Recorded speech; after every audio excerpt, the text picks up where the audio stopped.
அனைவருக்கும் மகிழ் வணக்கம். Welcome to Tata 24/7 Tamil. நான் Kishore GS faculty. Railways exams and TNPSC exams இது ரெண்டுத்தையும் சேர்த்து படிக்கலாமா முடியாதா? இது ரெண்டுத்தையும் சேர்த்து படிச்சவங்க கிளியர் பண்ணியிருக்காங்களா இல்லையா? ரெண்டுத்துக்கும் பெரிய வித்தியாசம் என்ன? எந்தெந்த எக்ஸாம் எப்போ வரலாம்? இது மாதிரியான எல்லா கேள்விகளுக்குமே இந்த வீடியோவில் பதிலாக இருக்க மாதிரியான ஒரு வீடியோ எடிட் பண்ணிட்டு வந்திருக்கிறேன். ஸோ யூஸ்ஃபுல்லாக இருக்கும் நம்புறேன். அண்ட் இதே மாதிரியான இன்ஃபர்மேஷன்ஸ் அண்ட் யூஸ்ஃபுல்லான அந்த வீடியோஸ்க்கு நம்ம சேனலை சப்ஸ்கிரைப் பண்ணிக்கோங்க. ஸோ மெயின் சேனலில் ஸ்டேட் ரிலேட்டட் எக்ஸாம்ஸ்க்கானும் சென்ட்ரல் ரிலேட்டட் எக்ஸாம்ஸ்க்கு நமக்கு பேங்க், எஸ்எஸ்சி அண்ட் ரயில்வேஸ் சேனலில் நீங்கள் சப்ஸ்கிரைப் பண்ணிட்டீங்கன்னா யூஸ்ஃபுல்லான வீடியோஸ் அண்ட் இன்ஃபர்மேஷன்ஸ் இருக்கும். இப்போ ஃபர்ஸ்ட் மேஜர் டிஃபரன்ஸ் இந்த ரெண்டு வெர்டிகளுக்கு என்ன இருக்குன்றதை பார்த்துட்டு அடுத்தடுத்து உள்ள போகும்.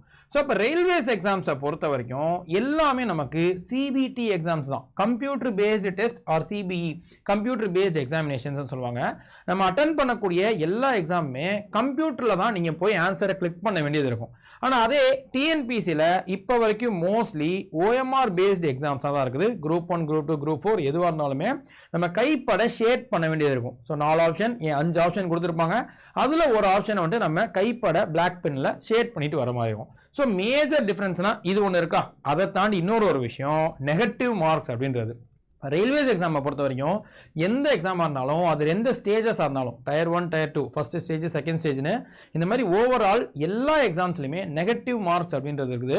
நம்ம கரெக்டாக போட்ட கொஸ்டினுக்கு ஆன்சர் கரெக்டாக இருந்துச்சுன்னா அதுக்கு மார்க்கு கிடைக்கும்.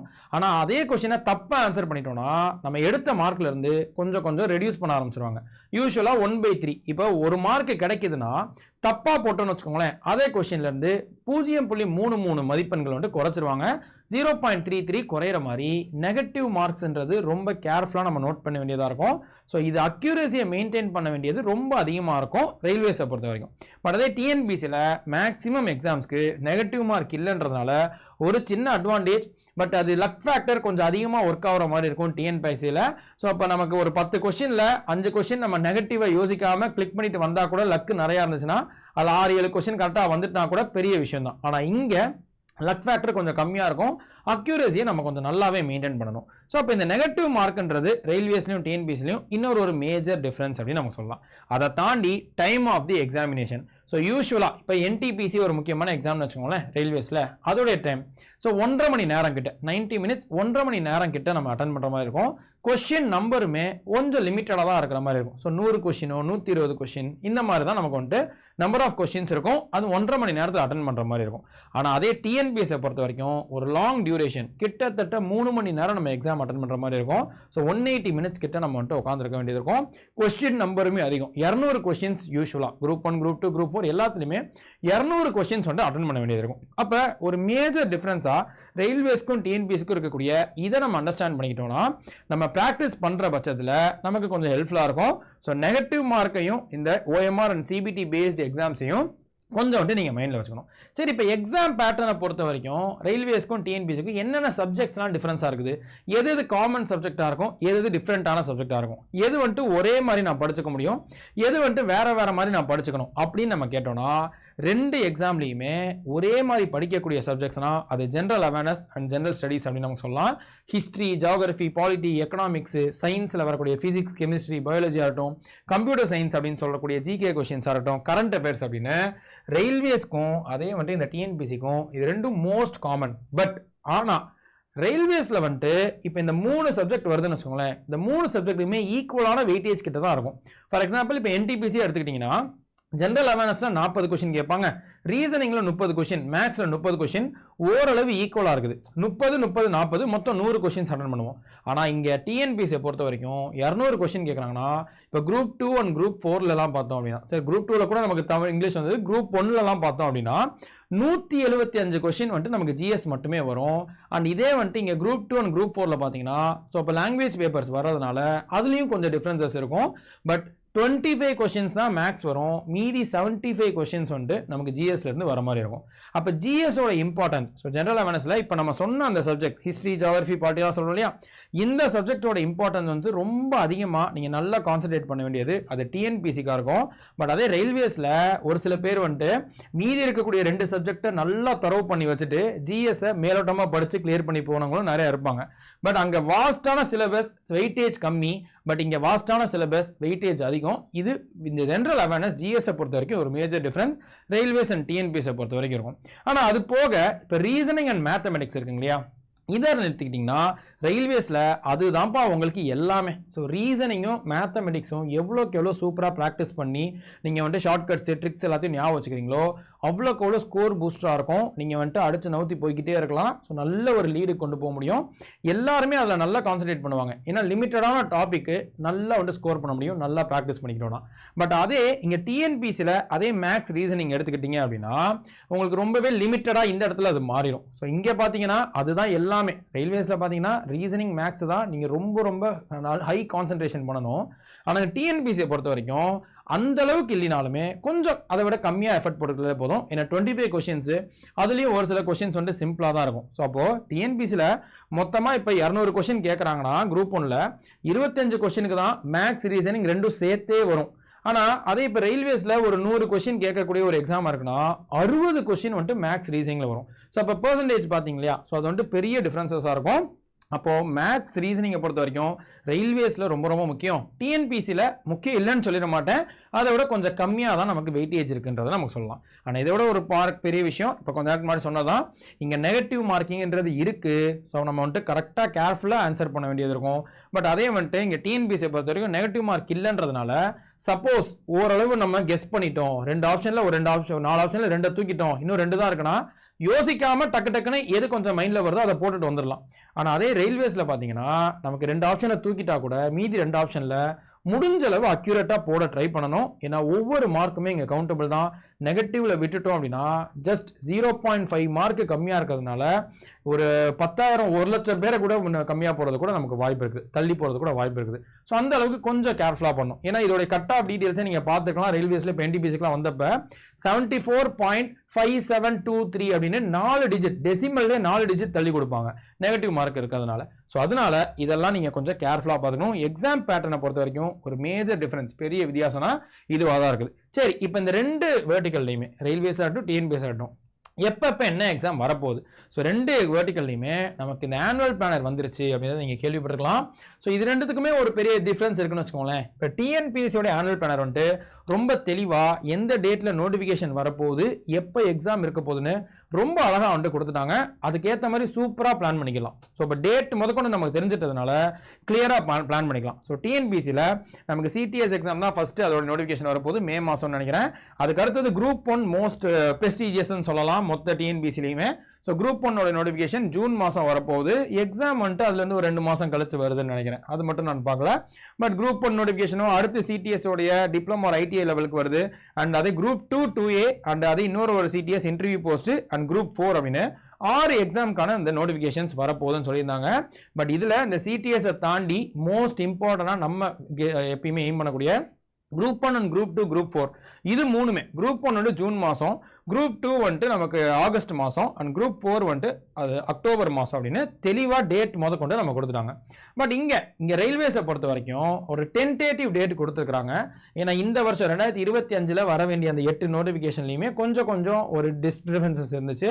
கேசஸ்லாம் நடந்ததுனால டிலே ஆகி தான் இப்போ போன வருஷம் நான் வந்த நோட்டிஃபிகேஷன். ஸோ 2024-25 குரூப் டி எக்ஸாமுக்கான நோட்டிஃபிகேஷன் வந்து அந்த எக்ஸாமே இப்போ தான் நடந்துகிட்டு இருக்கு அப்படின்னு நமக்கு சொல்லலாம். ஸோ இதெல்லாம் கம்ப்ளீட் பண்ணதுக்கப்புறம் தான் அடுத்தடுத்த நோட்டிஃபிகேஷன்ஸ் வர ஆரம்பிக்கும். பட் ஆனால் ஆனுவல் பிளானர் டென்டேட்டிவாக கொடுத்துருக்காங்க. எக்ஸாம்பிளுக்கு ஏஎல்பி எக்ஸாம் தான் யூஸ்வலாக ஃபஸ்ட்டு வர மாதிரி இருக்கும். அதே மாதிரி ஏஎல்பி வந்துட்டு பிப்ரவரி மாதம் நோட்டிஃபிகேஷன் எதிர்பார்க்கலாம். டெக்னீஷியன்ஸ் ஆகட்டும், செக்ஷன் கண்ட்ரோலராக இருக்கட்டும் நமக்கு மார்ச் ஏப்ரல் எதிர்பார்க்கலாம்னு சொல்கிறாங்க. நிறைய பேர் எதிர்பார்க்கக்கூடிய என்டிபிசி எக்ஸாம்ஸ் வந்துட்டு ஆகஸ்ட் மாதமும், அதுக்கு கொஞ்சம் முன்னாடி ஜூலை மாதத்தில் ஜேஇ அண்ட் பேராமெடிக்கல் எக்ஸாம்ஸு, அந்த கொஞ்சம் கடைசியில் செப்டம்பர் அக்டோபர் மாதங்களில் ministerial and isolated categories and group D level 1 group டிக்கான எக்ஸாமினேஷனோட நோட்டிஃபிகேஷன் 2026 நமக்கு அக்டோபர் மாதம் கிட்ட வரலாம்னு சொல்லிக்கிறாங்க. ஆனால் இதை விட இன்னொரு பெரிய இன்ஃபர்மேஷன் முக்கியமானதை நான் சொல்லிக்கிறேன். 2026 வர வேண்டிய எக்ஸாமை விட்டுருங்க. இப்போ 2025க்கான நோட்டிஃபிகேஷன் இந்த ஜனவரியிலேருந்து நமக்கு ஸ்டார்ட் ஆக போகுது. ஸோ அப்போ இந்த 2025 ரயில்வேஸ் வந்து இந்த எல்லா எக்ஸாமுக்கான நோட்டிஃபிகேஷன் கொடுத்து சில இது எக்ஸாம்ஸ் வந்துட்டு அது பிளான் பண்ணிட்டு இருக்கிறாங்க கனெக்ட் பண்ணுறதும். ஆனால் அதே வந்துட்டு இந்த 2025 குரூப் டியோடைய நோட்டிஃபிகேஷன் 10th லெவல் குவாலிஃபிகேஷன் 10வது முடிச்சிருந்தா போதும். அதுக்கான நோட்டிஃபிகேஷன் இப்போ வரப்போகுது. ஷார்ட் நோட்டீஸ் வந்துருச்சு. 22,000 வேகன்சிஸ் கிட்ட கொடுத்துருக்காங்க. சப்போஸ் இப்போ டிஎன்பிசி படிக்கிறவங்களோ ஏதாவது இந்த 10th முடிச்சிருக்கோம், ஒரு குரூப் 4 அட்டன் பண்ணுறவங்க குரூப் டி தாராளமாக ட்ரை பண்ணி பார்க்கலாம். பட் என்ன அந்த டிஃப்ரென்சஸ் எல்லாம் கொஞ்சம் புரிஞ்சுக்கிட்டு ரெண்டு எக்ஸாமுக்குமே அதுக்கேற்ற மாதிரி நம்ம கொஞ்சம் ப்ரிப்பேர் பண்ணணும். ஸோ ரயில்வேஸ் மட்டும் படிச்சுட்டு டிஎன்பிசியை அட்டன் பண்ணி கிளியர் பண்ண முடியுமான்னு கேட்டால் அப்படி கிடையாது. டிஎன்பிசியை மட்டும் நான் படிச்சுட்டு ரயில்வேஸ் கிளியர் பண்ண முடியுமா அப்படின்னு கேட்டால் அப்படி கிடையாது. ஆனால் ரெண்டுத்தையும் நீங்கள் குழப்பியும் படிக்கவே கூடாது. சரி, இப்போ நான் அந்த கொஸ்டினுக்கு வர்றேன். சார், இப்போ நான் இந்த ரெண்டு எக்ஸாம்ஸ்க்கும் ப்ரிப்பேர் பண்ணணும்னு ஆசைப்பட்றேன், அது சாத்தியமா அப்படின்னு கேட்டிங்கன்னா, காமனான டாபிக்ஸ் இருக்குங்க இல்லையா? ஸோ நான் ஃபஸ்ட்டே இந்த டிஃப்ரென்ஸ் சொல்லிட்டேன். இப்போ ஜிஎஸ் தான் நமக்கு மெயின் டிஃப்ரென்சஸாக இருக்க போகுது. ஸோ ஜிஎஸ் வந்துட்டு இங்கே ரயில்வேஸை பொறுத்த வரைக்கும் கொஞ்சம் லிமிட்டடான அந்த வெயிட்டேஜில் இருக்கும். பட் இங்கே பொறுத்த வரைக்கும் இதுதான் எல்லாமே. ஸோ அப்போ நிறைய வெயிட்டேஜில் வரக்கூடியது ஜிஎஸ்ஸாக இருக்கும். அது குரூப் 4 அண்ட் குரூப் 2 பொறுத்த வரைக்கும் லாங்குவேஜ் வர்றதுனால 100 கொஸ்டின் அதில் போயிடுது. அதை தவிர்த்து சொல்கிறேன், மீதி இருக்கக்கூடிய 100 கொஸ்டினும் குரூப் 1ல் வந்துட்டு எல்லாமே ஜிஎஸ் தான். 200 கொஸ்டின் 175 ஜிஎஸ்ன்றதுனால அதோட இம்பார்ட்டன்ஸ் ரொம்ப ரொம்ப அதிகம். அப்போ ரயில்வேஸில் கிட்டத்தட்ட அதே சிலபஸ் தான் நம்ம படிக்கிற மாதிரி இருக்கும். பட் ரயில்வேஸில் இருக்கக்கூடிய கொஸ்டின்ஸ் எல்லாம் ஒன்லைனர் கொஸ்டின்ஸாக இருக்க மாதிரி இருக்கும். கொஞ்சம் ஈஸியாக இருக்கும் கம்பேரிட்டிவ்லி. ஜிஎஸ் வந்துட்டு இப்போ டிஎன்பிசியில் ஜிஎஸ் நீங்கள் நல்லா படிச்சுக்கிறீங்கன்னா, டிஎன்பிஎஸ் எக்ஸாமுக்கு ஜிஎஸ் படிச்சிருக்கீங்கன்னா உங்களுக்கு ரயில்வே எக்ஸாமுடைய ஜிஎஸ் வந்துட்டு ரொம்ப ஈஸியாக இருக்கும். ஆனால் அதே ரயில்வே எக்ஸாமுடைய ரீசனிங் அண்ட் ஆப்டிடியூட் வந்துட்டு கொஞ்சம் டிஃபிகல்ட்டாக இருக்க மாதிரி ஃபீல் ஆகும். அப்போ டிஎன்பிசியை ஃபோக்கஸ் பண்ணி படிக்கிறவங்க ரயில்வேஸ் எக்ஸாம்ஸ் படிக்கணும்னா கொஞ்சம் அந்த எக்ஸாம்ஸ்க்கு இருக்கக்கூடிய ரீசனிங்கு அதே ஆப்டிடியூடை எக்ஸ்ட்ரா எஃபர்ட் போட்டு அந்த எக்ஸாம்ஸ்க்கு ஏற்ற மாதிரி கொஞ்சம் ப்ரிப்பேர் பண்ணிக்கோங்க. இதே இப்போ ரயில்வேஸ் படிக்கிறவங்க ரீசனிங் அண்ட் ஆப்டிடியூட் வந்துட்டு ரொம்ப சூப்பராக வந்துட்டு நீங்கள் படித்து வச்சுருப்பீங்க மேத்தமெட்டிக்ஸு. ஏன்னா அங்கே வந்துட்டு அதுக்கு இம்பார்ட்டன்ஸ் அதிகம். ஜிஎஸ் வந்துட்டு லிமிட்டடாக நம்ம படிச்சிருந்திருப்போம், கொஞ்சம் அது ஃபேக்சுவல் டேட்டாவும் நிறைய படிச்சிருப்போம். பட் டிஎன்பிசியில் statement questions, understanding questions, difficulty level கொஞ்சம் அதிகமாக கேட்பாங்க. அதுக்கேற்ற மாதிரி நம்ம படிச்சுக்கணும். சரி, இப்போ 2 எக்ஸாமுக்கும் சேர்த்த மாதிரி நான் படிக்கணுமா, இல்லை நான் வந்துட்டு ஒவ்வொரு எக்ஸாமை முடிச்சுட்டு நான் படிக்கணுமா? சரி, இப்போ டிஎன்பிசியில் நீங்கள் குரூப் 1 அட்டன் பண்ணுறீங்கன்னு வச்சுக்கோங்களேன். உங்களுக்கு ஏற்ற மாதிரியான இந்த சைடில் இருக்கக்கூடிய ஒரு முக்கியமான ஜாப் என்டிபிசி கிராஜுவேட் லெவல்னு நான் சொல்லுவேன். இப்போ இந்த சைடில் இப்போ என்டிபிசி கிராஜுவேட் லெவலில் படிக்கிறவங்களுக்கு அதே டிஎன்பிசியில் வந்துட்டு குரூப் 1 குரூப் 2 வந்துட்டு பெஸ்ட்டு அப்படின்னு நம்ம சொல்லுவேன். அப்போது நீங்கள் டிகிரி லெவல் படிக்கிறீங்களா இல்லை 10th லெவல் படிக்கிறீங்களா? ஸோ இதை பொறுத்து நமக்கு வந்துட்டு மாறப்போகுது. இப்போ ஐடிஐக்கு படிக்கிறவங்களா இருக்கீங்கன்னா பாருங்கள், சிடிஎஸ் வந்துட்டு டிப்ளமோ ஒரு ஐடிஐக்கு இங்கே ஒரு ஆப்ஷன் இருக்குது, அது டிஎன்பிசியில் ஒரு ஆப்ஷன் இருக்குது. அதே வந்துட்டு ரயில்வேஸில் டெக்னீஷியன்ஸ், ஸோ ஐடிஐக்கான ஒரு முக்கிய பிரத்யேகமான ஒரு எக்ஸாம்னா அது டெக்னீஷியன்ஸாக இருக்கட்டும். அது போக சில எக்ஸாம்ஸ்லையும் ஐடிஐ வந்துட்டு நமக்கு வந்துட்டு எலிஜிபிளாக இருக்கிற மாதிரி இருக்கும். ஸோ குரூப் டிலையும் நமக்கு ஐடிஐ வந்துட்டு எலிஜிபிளாக இருக்க மாதிரி இருக்கும். ஸோ இந்த மாதிரி நமக்கு எந்த எக்ஸாம் எந்த குவாலிஃபிகேஷனில் இருக்குமோ அதுக்கேற்ற மாதிரி 2 எக்ஸாமே படிக்க முடியும். அப்போ 2 எக்ஸாமையும் சேர்த்து படிக்கலாமா இல்லை ஒரே எக்ஸாமை ஃபஸ்ட்டு ஃபோக்கஸ் பண்ணலாமான்னு கேட்டிங்கன்னா, அதுக்கு தான் அந்த ஆனுவல் பிளானரை கொஞ்சம் வந்துட்டு அதை நீங்களே ரிசர்ச் பண்ணுங்கள். எக்ஸாமுடைய டேட்ஸ் வந்துட்டு எப்படி வருது. சப்போஸ் இப்போ நீங்கள் ஐடிஐ படிக்கக்கூடிய ஒரு பர்சனாக இருக்கீங்க, ஐடிஐ முடிச்சிருக்கீங்க, உங்களுக்கு ஆப்பர்ச்சுனிட்டி என்ன? டெக்னீஷியன்ஸ் இந்த சைடில் ரயில்வேஸில் வந்து டெக்னீஷியன்ஸோட நோட்டிஃபிகேஷன் மார்ச் மாதம் வருது. அதே இங்கே பார்த்தீங்கன்னா அது சிடிஎஸோடைய இந்த ஐடிஐ லெவல் பார்த்தோன்னா ஜூலை மாதம் வருது. அப்போ உங்களோட பிரைமரி ஃபோக்கஸ் ஃபஸ்ட்டு இப்போ ஜனவரி 1லேருந்து ஸ்டார்ட் பண்ணுறீங்க, படிக்க ஸ்டார்ட் பண்ணுறேன் சார், நான் வந்துட்டு ஐடிஐ முடிச்சிருக்கேன் அப்படின்னா ஃபர்ஸ்ட் ஆப்ஷன் நீங்கள் ரயில்வேஸ்க்கு ப்ரிப்பேர் பண்ணுறதை ஸ்டார்ட் பண்ணுங்கள். ஆனால் அதே வந்துட்டு இந்த நோட்டிஃபிகேஷன் அது எக்ஸாம் சப்போஸ் மார்ச் மாதம் வந்துட்டு நோட்டிஃபிகேஷன் வந்து அது எக்ஸாம் வந்துட்டு ஏப்ரல் மாதம்னு சொல்கிறாங்க அப்படின்னா அந்த எக்ஸாமை முடிச்சதுக்கப்புறம் அந்த நாலேஜே உங்களுக்கு வந்துட்டு கண்டிப்பாக இதில் யூஸ் ஆகும்.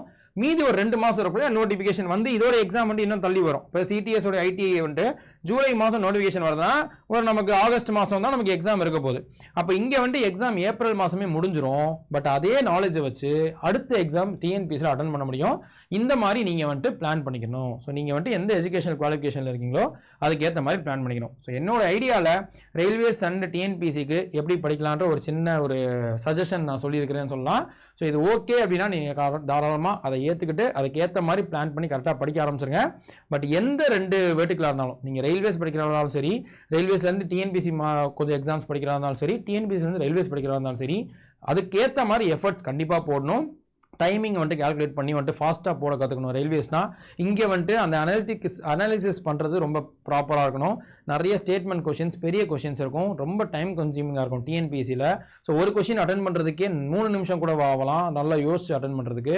ஸோ இந்த மாதிரி 2த்துக்கும் இருக்க டிஃப்ரென்சஸை கொஞ்சம் அதுக்கேற்ற மாதிரி ப்ராக்டிஸ் பண்ணிட்டீங்கன்னா 2மே சாத்தியம். இல்லை அப்படின்னா நீங்கள் ஒரே ஃப்ளோவாக வந்துட்டு போயிடுங்க. ஸோ இப்போ டிஎன்பிசினா ஓகே டிஎன்பிசி மட்டும், ரயில்வேஸ்னால் ரயில்வேஸ் மட்டும், குழப்பிக்க வேணாம். சப்போஸ் ஒரு சில பேருக்கு வந்துட்டு ஒரு சின்ன ஆசை இருக்கும், ஏன்னா 2 ஆனுவல் பிளானர் வந்திருக்குது, அடுத்த வருஷம் வந்துட்டு இந்த ரெண்டுத்துக்கான நோட்டிஃபிகேஷன்ஸ் நிறைய வரப்போகுது. அப்போ 2026ல் ஏதாவது ஒரு கவர்மெண்ட் ஜாப் போனால் எனக்கு ஆசை சார் அப்படின்னு நமக்கு இருப்போம் இல்லையா, அவங்க இந்த மாதிரி எக்ஸ்ட்ரா எஃபர்ட்ஸ் போடுறது பெட்டர் அப்படின்னு நான் சொல்லிக்கிறேன். ஸோ அப்போ சென்ட்ரல் கவர்மெண்ட் ஜாபும் சூப்பர் தான், நம்ம ஸ்டேட் கவர்மெண்ட் ஜாபும் சூப்பர் தான், பட் எதுவாக இருந்தாலுமே அது வந்துட்டு நம்ம எஃபர்ட் போட வேண்டியது நம்ம கையில் இருக்குன்றதை நான் சொல்லிக்கிறேன். ஸோ அப்போ இதே இந்த சப்ஜெக்ட்ஸை கொஞ்சம் பிரேக்கப் பண்ணுங்கள். ஜென்ரல் அவேர்னஸ்னால் என்னென்ன சப்ஜெக்ட்ஸ் வரப்போகுது அண்ட் காமனான சிலபஸ் எப்படி இருக்குன்றதை கொஞ்சம் அனலைஸ் பண்ணுங்கள். ரீசனிங்கில் வரக்கூடிய டாபிக்ஸ் வந்துட்டு என்ன காமனாக இருக்குது, என்ன டிஃப்ரென்சஸ் இருக்கும், அதே மாதிரி இந்த டாபிக்ஸை மட்டும் கொஞ்சம் நீங்களே பிரேக்கப் தனியாக கொஞ்சம் ரிசர்ச் பண்ணி ஆகணும். ஸோ எடுத்து அதோடைய நோட்டிஃபிகேஷன் பார்த்து சிலபஸ் பார்த்து ப்ரீவியஸ் இயர் கொஸ்டின்ஸாக பாருங்கள். முந்தைய ஆண்டு கேள்விகள் ரெண்டுத்துக்கும் இருக்கக்கூடியதை பார்த்தீங்கன்னா ஒரு பெரிய ஐடியா கிடைக்கும். அதை வச்சு நம்ம ஃபஸ்ட்டு ஒரு முடிவுக்கு வந்துடலாம். நமக்கு இது மட்டும்தான் செட் ஆகும், இல்லை ரெண்டுமே படிக்க முடியும், இது ரெண்டுத்துல ஒரு ஆப்ஷனை முடிவு பண்ணிட்டு அதுக்கப்புறம் நீங்கள் பாட்டுக்கு உட்காந்து ஃப்ளோவில் படிக்க ஆரம்பிச்சிங்கன்னா அடுத்த வருஷம் நிறைய ஆப்பர்ச்சுனிட்டிஸ் இருக்குது. அதில் ஏதாவது ஒன்று கிளிக் ஆனாலுமே ரொம்ப சூப்பராக இருக்கும் அப்படின்னு நம்ம சொல்லிக்கிறேன். ஸோ இதான் இன்ஃபர்மேஷன். ஸோ இதுதான் நமக்கு ஒரு சின்ன சஜஷன். ஸோ அப்போ இதுக்கு ஹெல்ப்ஃபுல்லாக இருக்க மாதிரியான பேட்சஸ் சார் நான் வந்துட்டு செல்ஃப் ப்ரிப்பரேஷன் பண்ணுறேன், டிஎன்பிசி அண்ட் ரயில்வேஸ் ரெண்டுத்துக்கும் சேர்த்த மாதிரியும் நான் ப்ரிப்பேர் பண்ணுறேன்னா ரொம்ப சூப்பர், வெல் அண்ட் குட், நமக்கு நிறைய சோர்ஸ் இருக்குது. இல்லை சார் எனக்கு ஆர்கனைஸ்டாக கிளாஸஸ் இருந்தால் பெட்டராக இருக்கும், இந்த டாப்பிக்கை இப்படி படிச்சுக்கணும், ஸோ வரிசையாக இந்த டாபிக் நான் வந்துட்டு வீடியோ பார்த்துட்டு அதுலேருந்து கொஞ்சம் நோட்ஸ் எடுத்துக்கிட்டு ரிவிஷன் பண்ணிவிட்டு டெஸ்ட் சீரிஸ் போட்டால் எனக்கு பெட்டராக இருக்கும் அப்படின்னு நினச்சிங்கன்னா பேட்ச் ஜாயின் பண்ணிக்கலாம். ஏன்னா நெக்ஸ்ட் இயர் வந்துட்டு நல்ல ஆப்பர்ச்சுனிட்டிஸ் இருக்குது. அது எதுவாக இருந்தாலும் உங்களுக்கு ஹெல்ப்ஃபுல்லாக இருக்க மாதிரியான எல்லா பேட்சஸுமே நம்ம இன்ஸ்டியூட்டில் இருக்குது. இப்போ டிஎன்பிஎஸ்சியை பொறுத்த வரைக்கும் அது குரூப் 2க்காக இருக்கட்டும், குரூப் 4க்காக இருக்கட்டும், ஸோ லட்சியம் அப்படின்ற பேரில் குரூப் 4க்கும், குரூப் 2 அண்ட் 2A சிந்தனை அப்படின்ற பேரில் நம்ம பேட்சஸ் வந்துட்டு லான்ச் பண்ணிக்கிறோம். ஸோ இது வந்துட்டு இப்போ தான் ஸ்டார்ட் ஆகிட்டு ஒன்று வந்துட்டு ஸ்டார்ட் ஆக போகுது. எந்த பேட்சஸாக இருந்தாலும் நீங்கள் ஆஃபரோட ஜாயின் பண்ணிக்க முடியும். இல்லை சார் இப்போ குரூப் 4ம் குரூப் 2ம் டோட்டலாக கொஞ்சம் வேறு மாதிரி படிக்கணும்.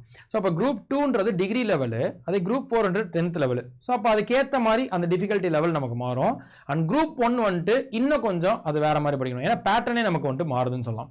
ஸோ இப்போ நீங்கள் டிஎன்பிசியில் இந்த தனித்தனி எக்ஸாம்ஸ்க்கு மட்டும் ப்ரிப்பேர் பண்ணுறீங்கன்னா இந்த தனித்தனி பேட்சஸ் வந்துட்டு நீங்கள் ஜாயின் பண்ணிக்கலாம். இல்லை சார் இப்போ நான் டிஎன்பிசியில் குரூப் 1ம் படிக்கிறேன், குரூப் 4ம் படிக்கிறேன், குரூப் 2 இந்த மாதிரி 3 எக்ஸாம்ஸும் நான் எய்ம் பண்ணுறேன் சார் அப்படின்னு நினச்சிங்கன்னா நீங்கள் டிஎன்பிசி மெகா பேக் அப்படின்ற ஒரு விஷயம் இருக்கும்.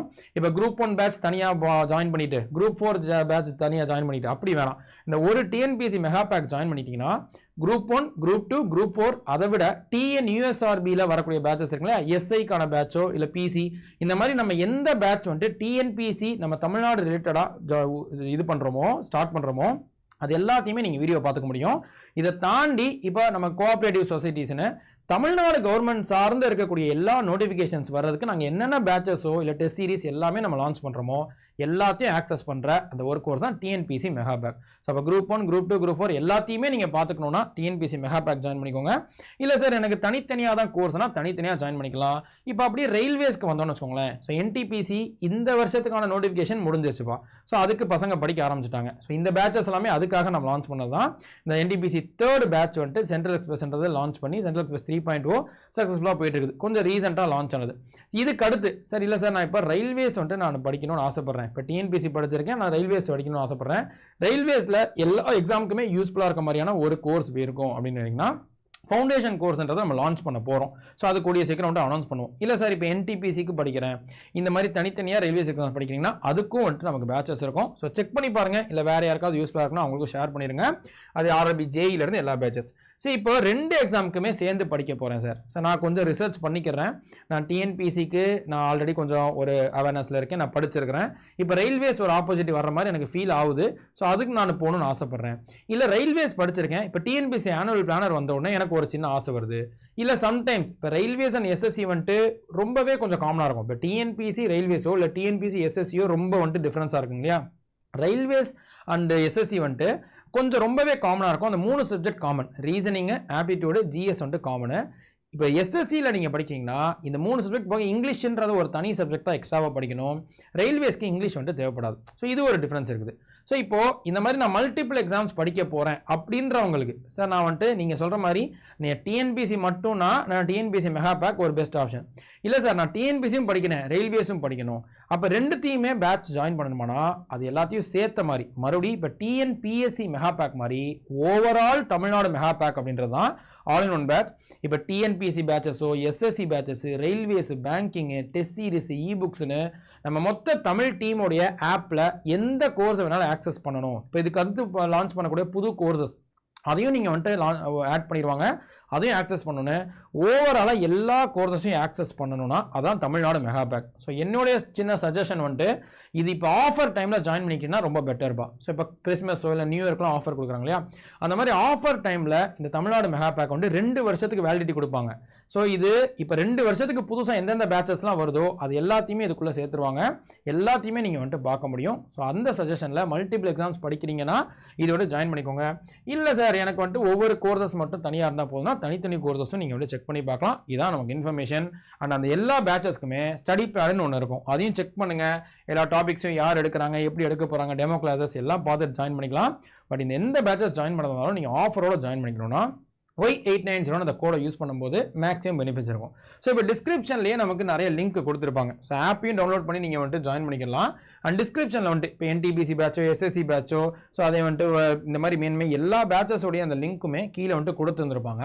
அதை கிளிக் பண்ணி இந்த கோடை யூஸ் பண்ணி பாருங்கள் Y890 அப்படின்றது. ஏன்னா கிறிஸ்மஸ் ஆஃபரில் நமக்கு யூஸ்வலாக இருக்கக்கூடிய அந்த பெர்சன்டேஜை விட 27% வரைக்கும் நம்ம கோடை யூஸ் பண்ணும்போது குறையும். ஸோ அதுவே நமக்கு ஒரு பெரிய பெனிஃபிட்டாக இருக்கும். அதை தாண்டி டபுள் வேலிடிட்டி 2 வருஷத்துக்கு யூஸ் பண்ணிக்கலாம்.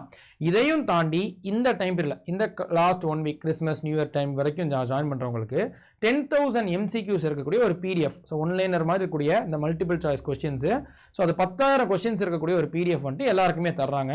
அது எல்லா எக்ஸாம்ஸ்க்குமே யூஸ்ஃபுல்லாக இருக்கும். ஸோ காமன் தான். ஸோ காமனாக நம்ம ஹிஸ்ட்ரி, ஜியோகிராஃபி இந்த மாதிரி எல்லா எக்ஸாம்ஸ்க்குமே யூஸ்ஃபுல்லாக இருக்கக்கூடிய ஒரு PDF வந்துட்டு ஜாயின் பண்ணுற எல்லாருக்குமே அந்த PDF தருவாங்க. ஸோ செக் பண்ணி பாருங்கள். அந்த கோடை யூஸ் பண்ணும்போது இந்த பெனிஃபிட்ஸ் எல்லாமே இருக்கும்.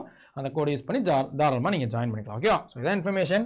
ஸோ யூஸ்ஃபுல்லாக இருந்திருக்கும் நம்புறேன். இதை தாண்டி வேறு ஏதாவது சஜஷன் ஆர் வேறு ஏதாவது கேள்விகள் இருந்துச்சுன்னா இந்த வீடியோ முடிஞ்சதுக்கப்புறம் இருக்கிற கமெண்ட் செக்ஷனில் சொல்லுங்கள். அதை நான் பார்த்துட்டு ரிப்ளை பண்ணுறேன். அண்ட் நெக்ஸ்ட் லைவ் வரும்போது நம்ம வந்துட்டு பார்க்கலாம். ஸோ இப்போ நல்லதே நடக்குன்ற நம்பிக்கையோட நல்லபடியாக படிங்க. ஸோ நெக்ஸ்ட் கிளாஸில் வேறு ஒரு வீடியோவில் பார்ப்போம். அண்டில் தென் நன்றி, வணக்கம்ப்பா.